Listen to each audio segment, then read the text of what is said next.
The president and vice president are headed to Georgia. Today, as a matter of fact, they're going to tie up traffic in Georgia. They're going to make the case for the Voting Rights Act.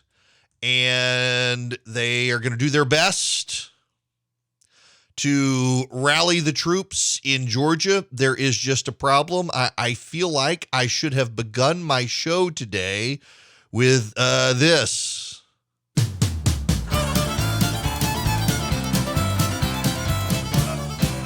But yeah, probably, yeah, it'd be too provocative, although I did write the piece this morning with the title, "The Devil Went Down to Georgia." The devil's in the details of what they're doing in Georgia. Y'all, this is, let me just start here. There's so much to say about this, and my brain is running in all sorts of places over this because there's so much. But let me put it to you this way. And I don't care who you are, and I know if you're a Democrat, you're going to hear this as a partisan point, but I am a student of politics. I've run political campaigns. I've done polling. I've done mail operations. I've done grassroots operations. I've done campaign management. I've done campaign strategy. I've been a manager. I've been an operative. I've been a volunteer. I've been a campaign strategist for federal campaigns.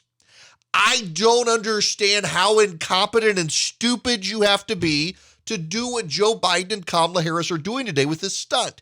It is a stunt that is already blowing up in their face for their own lost cause, and it is a lost cause. They've already lost the fight before they've begun it. You don't have to believe me on this. Consider a few data points. Progressive voting rights groups are boycotting the event. Black Votes Matters and others, they are boycotting the event. They will not be there. The president and vice president, their president and vice president is going to Georgia, an increasingly swingy state, and they're boycotting the event. They will not be there. They say it's all political theater, and it's losing political theater that they need to be in Washington, D.C. The King family, yes, that King family, as in Martin Luther King Jr., the Reverend Doctor. The family says that it's a difficult decision on whether or not to attend. That's not the headline you want if you're Joe Biden and Kamala Harris going to Georgia. The King family says it's a difficult decision to attend. And then there's the most popular Democrat in the nation right now among Democrats. One, Stacey Abrams. She has a haircut appointment and will not be able to attend this afternoon. Now, I don't actually know if it's a haircut appointment. She's got an appointment, and she can't get out of the appointment, whatever it is, to go to the event. That right there is your big red flag that there is a problem within the Democratic Party, not within anything else. Within the Democratic Party, there is a problem when Stacey Abrams, who has already announced she's running for governor in Georgia. She's already announced it. They've cleared the field for her. When the Democratic nominee for governor in Georgia is refusing to be on stage with you, regardless of the excuse. Now, if you are an intellectually dishonest partisan on the left, you will say, well, I mean, she had a scheduling conflict. Of course, she couldn't be there. We should take her away. That's not how this works. That's not how any of this works. When the president of the United States of America shows up and asks you to attend, you attend. You put your colonoscopy off. You put off your brain surgery, you put off your heart surgery, you put off whatever you put off. I don't care what the excuse is. You're getting married, you cancel the wedding. The president of the United States has requested your attendance, and he's of your party, and you're running for governor. You show up. Unless you don't want to be on stage with the president and vice president. Now, there is history here, you should know.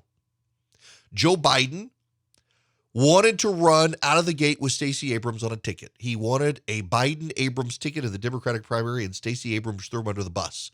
So there is some bitterness there. There is some antagonism there. But here's the thing. This is Stacey Abrams' core issue.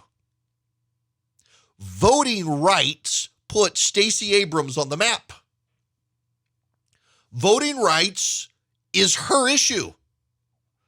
Organization of voters, it's her issue. This is her life's work. Stacey Abrams has spent more time on voting rights in the last decade than Kamala Harris and Joe Biden and Raphael Warnock combined. And she doesn't want to be on stage with them. The King family says it's a difficult decision to be there. Voting rights groups are boycotting it. This is a ridiculous stunt. How are they this incompetent? How are they this bad at politics? It's not only that, they're going to Georgia to fight a fight they lost before they started fighting. The filibuster will not be changed. Joe Manchin and Kristen Sinema have been saying since last year. Joe Manchin has now this morning said, I'm happy to change the filibuster with a 2/3 vote of the Senate. That means that's the Senate rule. You can change the filibuster with a 2/3 vote of the Senate. And Joe Manchin is saying, I'm happy to change it with a 2/3 vote of the Senate. Meaning he's not going to change it unless he can get Republicans to change it. And Kristen Sinema is more dogmatic about it than him. So they're going to Georgia on the day after Georgia won the college football championship. So everyone's going to be hungover. More importantly, everyone's going to just be coming back from Indianapolis. So half of them are going to have their planes circling while Air Force One lands. The other half are going to be stuck on the connector in downtown Atlanta trying to get home during the presidential motorcade, and traffic is stopped. Y'all, if you've never been to a major city when a presidential motorcade rolls through, I've ridden in a candidate's motorcade. Jack Kemp, when Bob Dole was running for president, I was in college. I got to be in the motorcade. They were the official nominees, and so the Secret Service had taken over. Let me tell you how these things work. And I've seen it when Donald Trump has come through Atlanta, when Mike Pence has come through Atlanta, when Barack Obama, when George Bush, when they've come through Atlanta. Let me explain to you what happens in any major city. The traffic on every overpass over the interstate is stopped. The traffic that runs under an interstate is stopped. And all the traffic on the interstate is stopped in both directions. Police block traffic. You can't get on the interstate. You can't get under the interstate. You can't get above the interstate. And it stays that way until the president clears. And then about 30 minutes before the president is wrapped up and ready to go, they start the roadblocks again. So your traffic is backed up. I know someone the last time Trump was in Atlanta was stuck on the road for 4 hours. You have all of these people going back to Georgia from Indianapolis. Many of them drove and are driving home and will be hitting Atlanta about rush hour when the president is going to be in rush hour in Atlanta. Most of them already don't like him. It's just going to make him even madder. To an event, no less, that he will be unsuccessful at. Listen. I understand if the president and vice president had a fighting chance at this being successful. You go to Georgia, a swing state, and you campaign with Raphael Warnock, who's up for re-election, whose big issue is voting rights. He was, and see, this is the other thing. This is the other thing here. So the King family says it's a difficult decision to attend this event. Who is attending the event? Raphael Warnock. Who is he? The sitting senator. What was he before that? Their pastor at their father's church. Yes. Raphael Warnock was the pastor at Ebenezer Baptist Church, which is Martin Luther King Jr.'s church, which is where his children attend, and it's a difficult decision for them to even show up to the event. That's how bad this is. Do you get me? Do you understand this? You don't do this in politics. I don't care who you are. I don't care what your politics are. I don't care what your beliefs are. I do not care that you are a progressive who wants the Voting Rights Act passed. This is dumb politics. This is stupid politics. It's stupid politics because you're not going to move the needle. You're not going to impact the voting in Georgia. What you're going to do, by the way, and if you wanted to even try to have an impact in Georgia, you do it in September, October, before a general election. You don't do it in January, and you can say, well, no one's going to remember it anyway. But. People don't necessarily remember Afghanistan at this point, but it built into the presupposition of the Biden presidency that he doesn't care and he's not competent.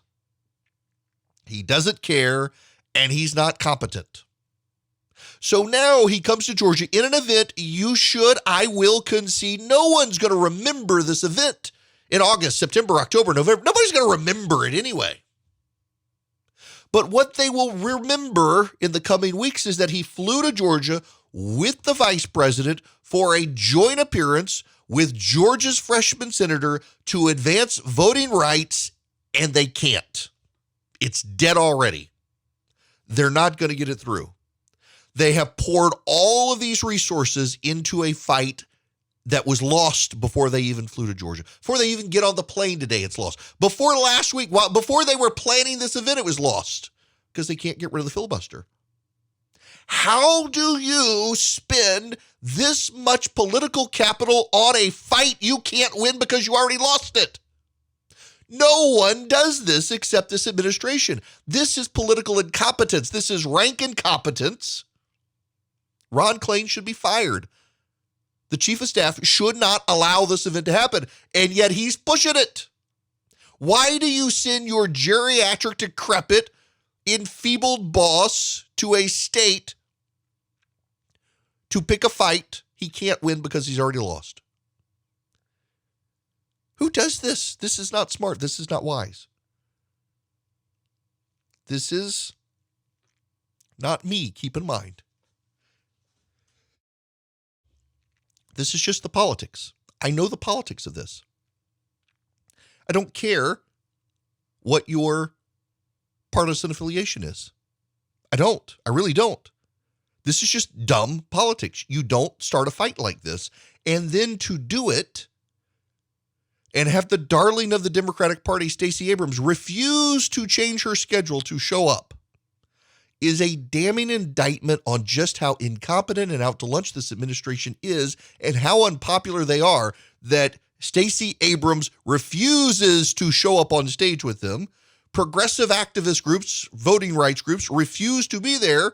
And Martin Luther King Jr.'s own family says it's a difficult decision whether or not they should even attend. Who puts their principle in politics in a situation like this? Only the White House political shop. They should all be fired for this. This is political malpractice that they're doing this to Biden. And he apparently wants this fight, which tells you just how out to lunch Grandpa is.